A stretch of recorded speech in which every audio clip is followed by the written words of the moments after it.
Sir কি কারণে হচ্ছে জিবিএস?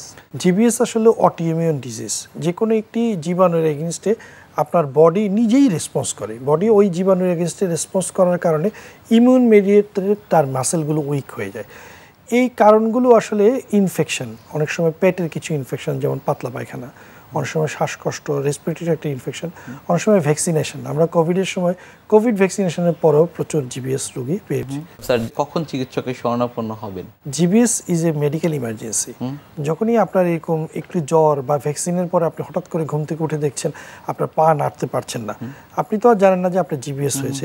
দেরি না করে দ্রুত নিউরোলজি হাসপাতাল অথবা নিউরোলজি বিশেষজ্ঞ ডাক্তারের তত্ত্বাবধানে যাওয়া উচিত। ডাক্তার প্রয়োজনে পরীক্ষা নিরীক্ষা করে নির্ধারণ করবে যে আপনার জিবিএস হয়েছে কিনা।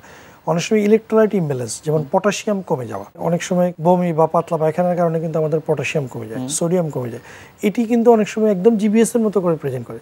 রোগী এবং রোগীর ডক্টর রিলেটিভরা আমাদেরকে এসে বলে যে আমার রোগী জিবিএস হয়েছে, অথচ আমরা পরীক্ষা করে দেখি তার জিবিএস হয়নি, পটাশিয়াম কমে গেছে। সুতরাং ডাক্তার পরীক্ষা করে নির্ধারণ করবে আপনার জিবিএস হয়েছে কিনা।